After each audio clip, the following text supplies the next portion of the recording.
Abençoados, eleitos, amados, vou iniciar esse estudo aí, agradecendo aqui a inscritos recentes aí. Agradeço a todos vocês que se inscreveram aí, canal MDCG André Luiz. Muito obrigado, abençoados. Graça e paz a todos vocês. Então, vou dar o meu graça e paz aqui, meu agradecimento a todos vocês inscritos aí recentes. Meus agradecimentos aí à família Airan, Paola, Elívia, graça e paz. Um abraço, meus amados irmãos. Muito obrigado. Graça e paz aí à irmã Ira Ribeiro, irmã Elenir Castro, irmão Rubens Gabriel, irmão Carlos Gomes e a esposa, irmã Kelly, do canal Democracia Espiritual. E a todos quantos mais se inscreveram aí. Muito obrigado. São muitas pessoas para me falar no momento. E então, uma outra hora, eu falarei em nome de todos vocês. Amém? Eu reuni esses nomes aqui. Outra hora, reunirei mais nomes aí. E estarei aí dando graça e paz aí para todos vocês. Muito obrigado. Vocês ajudam muito o crescimento desse canal. É muito importante a participação de todos vocês aí. Amém? Para o crescimento desse canal, para que nós possamos levar esse conhecimento da palavra da verdade a nossos irmãos que estão aí cativos aí na religião, nessas religiões aí que estão destruindo vidas, em vez de levantar vidas, em vez de cuidar das vidas, estão destruindo a vida e estão fazendo o povo de Deus sofrer. Então estamos aqui para trazer a verdade para vocês, né? Em nome do Cristo glorificado, amém? Para poder tirar esses nossos irmãos aí da prisão religiosa aí, que esse é o nosso trabalho aqui em graça, amém? E vocês são muito importantes para isso. A ajuda de vocês é muito importante para isso. É simplesmente se inscrever e indicar mais pessoas para se inscrever, compartilhar esses vídeos, mostrar para mais pessoas, né? Isso que vocês estão assistindo, que vocês estão acompanhando aí, mostrar isso aí é a ajuda muito grande que vocês têm feito aí para nós aí, amém? E não esqueça aí de dar os seus likes, que também é muito importante. Muito obrigado, graça e paz pela participação de todos vocês aí, amém? Graça e paz, abençoados. Abençoados, eleitos e amados da graça de Deus, estamos de volta aí com mais um estudo aí. E o tema desse estudo aqui é: por que os preteristas acreditam que Jesus já veio? Por que os preteristas acreditam que Jesus já veio?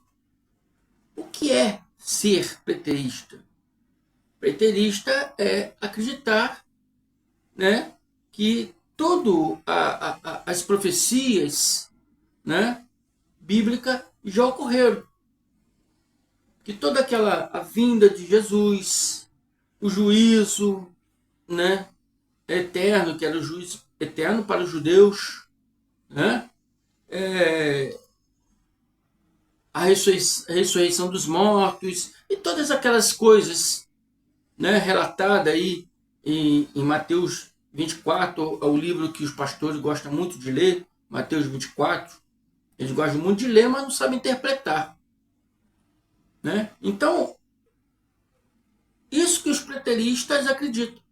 Que todas aquelas coisas relatadas ali já se passaram. Tudo já foi concluído. Preterista vem do verbo pretérito, que significa passado. Então a pessoa chama: irmão André, você é preterista. Né? Eu prefiro ser chamado de cristão. Mas se eu creio que todas essas coisas aconteceram, sim, sou um preterista, tudo bem. A questão não é ser preterista ou não ser preterista. A questão é ver, né, o que mais está correto. O que mais está correto. O entendimento teológico dos evangélicos, que são futuristas, que acreditam que essas coisas ainda irão acontecer, ou acreditar na teologia preterista, que acredita que essas coisas já aconteceram. A gente tem que observar isso. Onde está a verdade? O que é mais correto? A gente tem aqui, eu fiz anotações aqui, meu notebook está aqui embaixo. Fiz anotações aqui sobre o historiador Flávio Josefo, conhecido muito aí pelos pregadores da graça, porque o livro do Flávio Josefo relata toda aquela invasão de Jerusalém, a destruição do templo, né, a destruição da cidade, tudo aquele males que os judeus daquela época passaram. Então Flávio José foi um historiador do primeiro século. Ele morreu no ano 100 depois de Cristo, né? Então ele relatou, ele viu todos esses acontecimentos e relatou, ele escreveu, ele é um historiador, ele escrevia. Hoje tem vários livros dele aí que você pode procurar. E ele relatou toda essa história.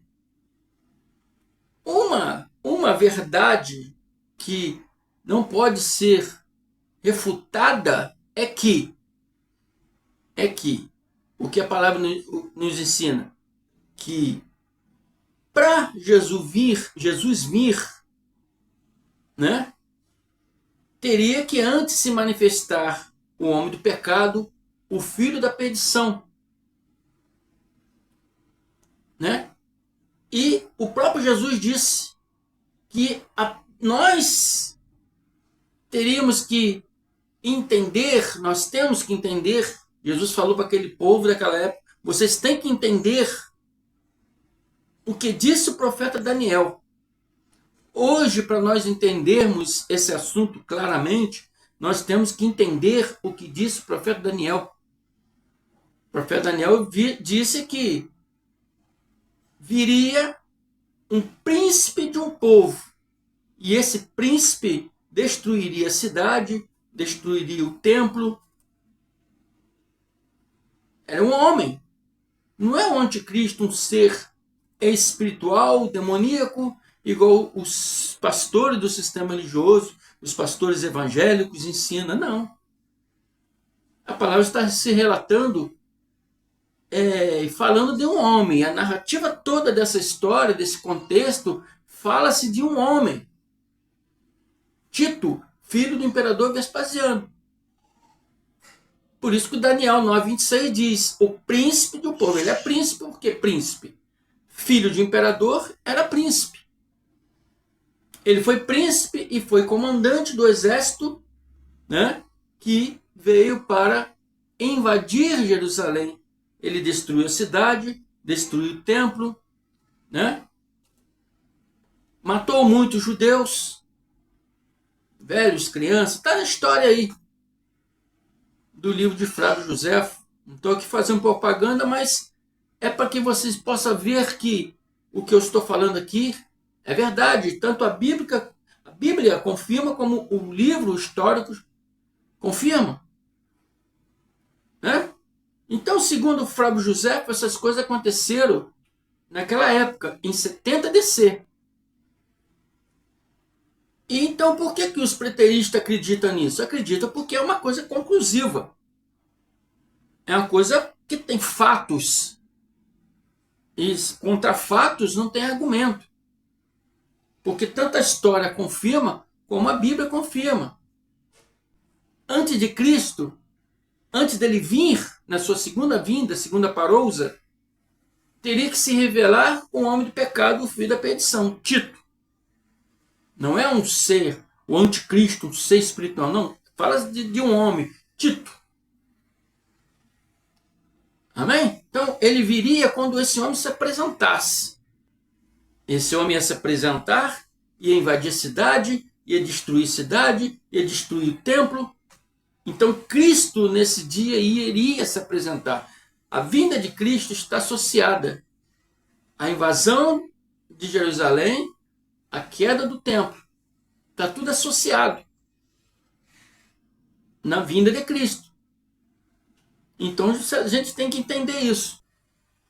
Quem era o anticristo que verdadeiramente viria? No caso, já veio, né? Viria, estou contando assim na época de Jesus, na época dos apóstolos, dos discípulos, viria para eles, né? Para nós já veio. Quem era o anticristo que viria? Vamos ver o que Paulo diz aqui aos Tessalonicenses. Ninguém de maneira alguma vos engane, porque não será assim, sem que venha apostasia. Isso é manifesto o homem do pecado, o filho da perdição. Então, ele viria, para ele vir, no caso, para ele vir, teria que primeiro, antes dele, se manifestar o homem do pecado, o filho da perdição.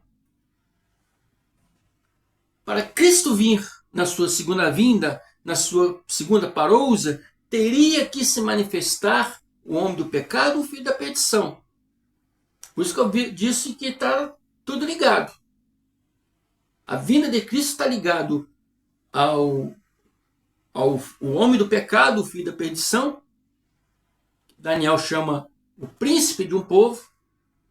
Está ligado ali à destruição do templo, destruição da cidade. Está ligado, tudo está ligado. A gente tem que entender. Para a gente entender se Cristo veio já ou não,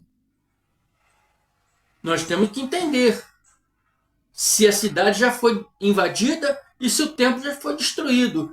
E claramente, nós claramente vemos que não existe mais templo. Você vai lá em Jerusalém, hoje não tem mais templo. Cadê o templo? O templo foi destruído. Pergunta lá um judeu, quando o templo foi destruído? É em 70 DC. Pega o livro de história e ver quando o segundo templo foi destruído. Em 70 DC.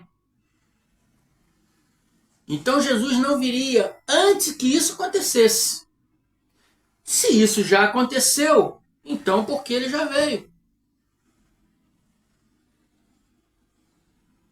Porque ninguém, de maneira alguma, vos engane, porque não será assim. Não será assim o quê? Não será assim a vinda dele. Antes que se manifeste a apostasia, antes da apostasia se manifesta o homem do pecado, o filho da perdição, o qual se opôs, porque já passado, naquela época ele estava se opondo, porque numa tentativa de invasão, então estava se opondo e se levantando tudo que se chama Deus ou se adora. Tudo que era da fé em Deus, ele ia se opor contra tudo isso, contra a fé, contra a religião, contra a liturgia judaica, contra tudo. Ele ia se opor contra tudo. De sorte que se assentará como Deus, no templo de Deus, querendo parecer Deus. Se assentará. Paulo está falando no futuro próximo a ele. E nós hoje falamos no passado bem longínquo de nós. Assentará no templo. Não existe mais tempo. Não existe mais tempo. Ele vai sentar onde que não existe mais tempo? Esse recusa vinda segundo a eficácia de Satanás. Então, pastores evangélicos, ele não é Satanás. Ele não é Lúcifer, ele não é diabo, não é demônio. Ele é um homem. Esse cujo esse homem virá segundo a eficácia, não virá como Satanás, mas virá segundo a eficácia de Satanás, com todo o poder e sinais, prodígio e mentira, com todo o engano e injúria para os que perecem, porque não receberam o amor da verdade para se salvarem. Então, abençoados, a narrativa se refere a um ser espiritual do mal, maléfico, um ser diabólico. Não. A narrativa se refere a um homem. A narrativa se refere a um homem. E esse homem vir com a eficácia de Satanás significa que ele viria com, né, uma índole má. Ele viria com uma qualidade, né, qualidade de caráter maléfico. Amém? Uma índole má. A eficácia significa uma índole. A eficácia de Satanás significa que esse homem viria com uma índole má. Essa índole má dele, segundo a eficácia de Satanás, então quer dizer que não é Satanás, não é Lúcifer, não é demônio, não é diabo, é um homem que vinha com um sentimento maligno contra os judeus. A palavra anticristo significa todos que são contra Cristo. Aqueles que não gostam de Cristo. Aqueles que não gostam de Deus. E esses romanos, né, eles queriam exterminar os judeus. Amém? Para acabar com os judeus. Para acabar com a crença do Deus único e Salvador. Amém? Se refere a um homem e não a uma criatura. Não se refere ao Satanás que o sistema religioso ensina, mas um homem do mal. Satanás é uma palavra que significa inimigo, opositor. É um homem que vinha com um sentimento contra os judeus. Né? Uma vez contra alguém, se põe como inimigo desse alguém. Se põe como opositor a esse alguém. E, segundo Tessalonicenses 10, diz: e com todo engano da injustiça para os que perecem. Então, o sistema religioso, os pastores do sistema religioso, diz que, né, o anticristo virá, né, para todo mundo, virá condenar o mundo, virá, né, desviar os crentes. Mas a palavra diz ao contrário. A palavra diz que ele virá com todo engano e injustiça para os que perecem. Para os que pereceram, né? No sentido aqui, para os que pereceram, o que isso significa? Que ele viria mandado por Deus para o juízo dos judeus que não acreditaram, porque não receberam o amor da verdade para se salvar. Não acreditaram em Cristo. Condenaram a Cristo. Então esse seria o juízo. Vocês não receberam a verdade, vocês não querem a verdade, vocês condenaram Cristo, vocês levaram ele ao madeiro. Então esse será o juízo de vocês, por matar todos os justos que veio ensinar sobre Deus. Então o juízo será para vocês que perecem, vocês que não acreditam. A narrativa está se tratando naquela época, não na época de hoje. Agora vamos ver da boca do próprio Jesus, Yahshua, quem é esse homem? Relatado em Mateus 24, 1, 3 e 15. Eu vou pular para que esse estudo não fique muito grande. Tendo Jesus saído do templo, ia se retirando, quando se aproximaram dele os seus discípulos para lhe mostrar a construção do templo. Ele, porém, disse: não vedes tudo isso? Em verdade vos digo que não ficará aqui pedra sobre pedra que não seja derrubada. Diz a história que esse templo foi construído por Herodes o Grande. E diz que Herodes, ele fez aquele templo bem esplendoroso, mais até, segundo a história, do que era do Salomão, né? Fez aquele templo para chamar atenção mesmo, porque ele fez aquele templo com um contrato político entre os sacerdotes, né? Para que agradar o povo judeu, porque o povo judeu não estava muito legal com Herodes, por causa da matança das crianças. Então ele, para fazer uma média com os judeus, criou esse templo maravilhoso, melhor do que era antes. Então os judeus estavam ali bobalhados com a obra, maravilhados com aquelas obras, né? Obra perfeita, obra magnífica. Mas Cristo falou: não vedes tudo isto? Não se apegue nisso.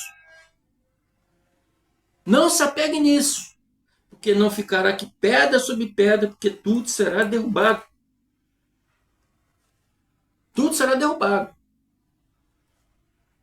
Estando ele no Monte da Oliveira, se assentaram lá no Monte da Oliveira, chegaram os seus discípulos em particular e lhe pediram: diz-nos, quando sucederão essas coisas?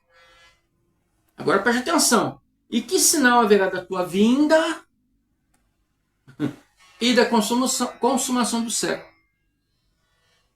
Quando acontecerão essas coisas? Que coisas, abençoados?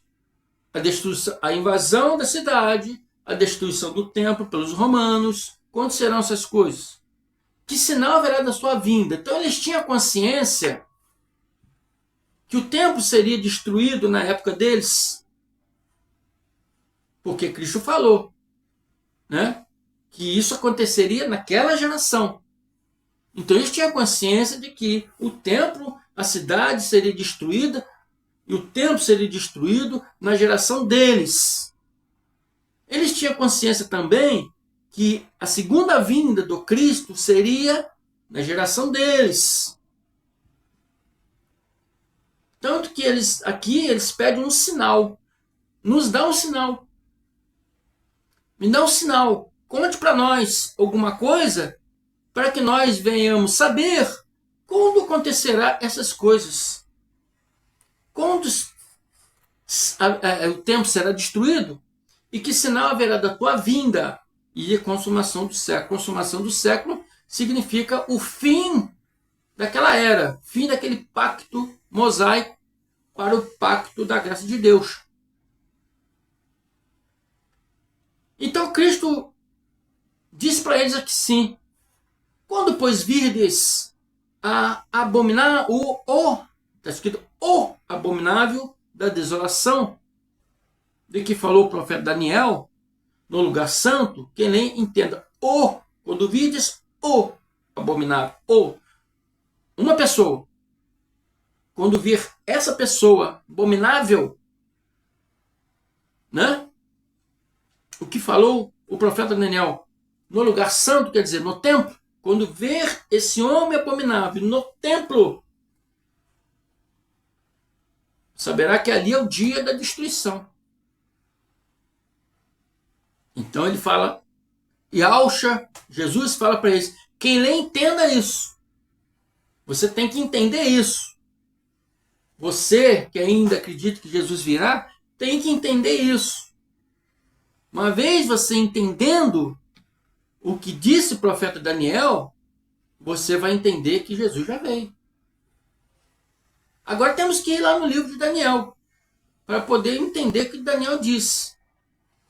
Então Daniel 9:26, ele fala: depois de 62 semanas será cortado o Messias, mas não para si mesmo.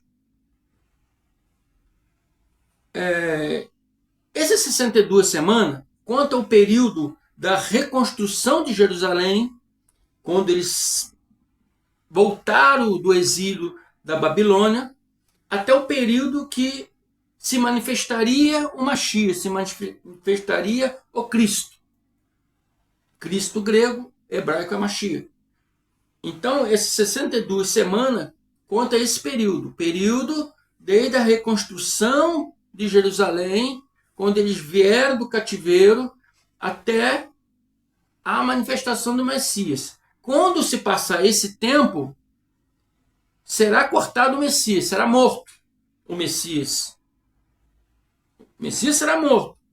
E o príncipe de um povo, algumas tradições bíblicas, o povo do príncipe, esse príncipe aqui está se falando de um homem. Mas por que príncipe? Porque ele era filho de um imperador. Filho do imperador Vespasiano. Filho de imperador é príncipe. Então Jesus está falando, você tem que entender o que disse o profeta Daniel. O povo, quando o Messias será morto, e o príncipe de um povo que há de vir destruirá a cidade e o santuário. O santuário é o templo. Diz que esse príncipe viria, destruir a cidade e destruir o santuário. E o seu fim será como uma inundação. Inundação no sentido de inundação de poderio bélico, inundação de exército inimigo na cidade. E até o fim haverá guerra. Estão determinadas as assolações. Estão determinada a destruição da cidade e do templo. Então, esse príncipe de um povo que Daniel falou, que lá Yahusha disse lá, quando pôr de vista o abominável, chama ele de o abominável. O Cristo chamou de o abominável, o homem abominável. Quando esse homem abominável estiver no templo, no lugar santo, que é o templo, né? Que ele entenda lá o que disse Daniel, que ele iria destruir a cidade, destruir o santuário e haveria guerra até o fim. E essas coisas estavam determinadas para acontecer. Então quem é esse príncipe aqui? Tito Flávios, filho do imperador Vespasiano.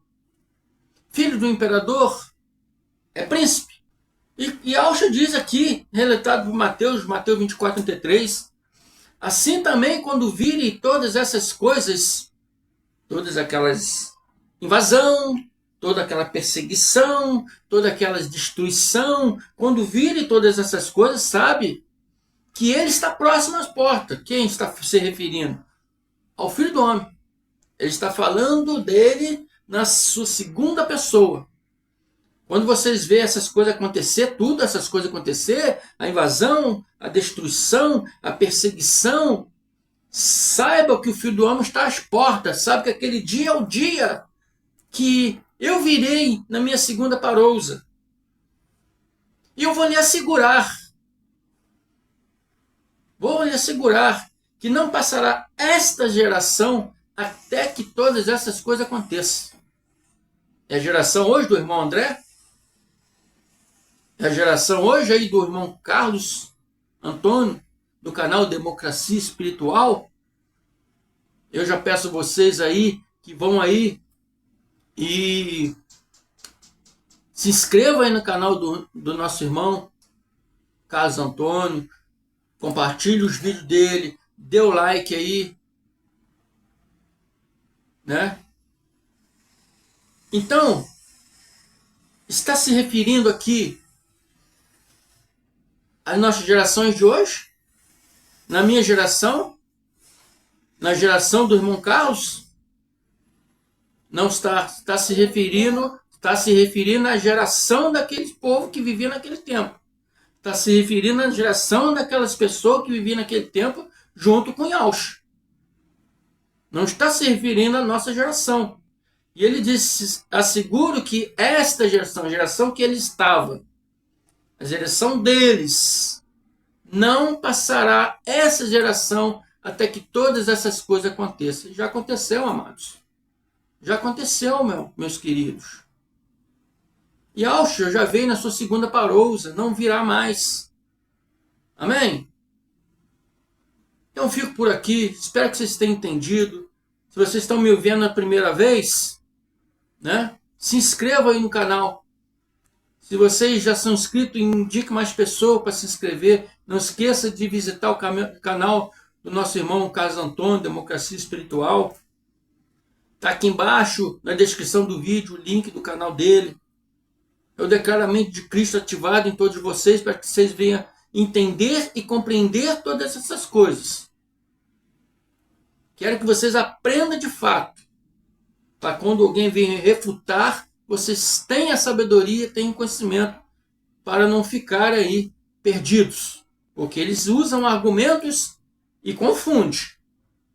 Mas contra fato não existe argumento. Amém? Muito obrigado aí. Até a próxima. Graça e paz.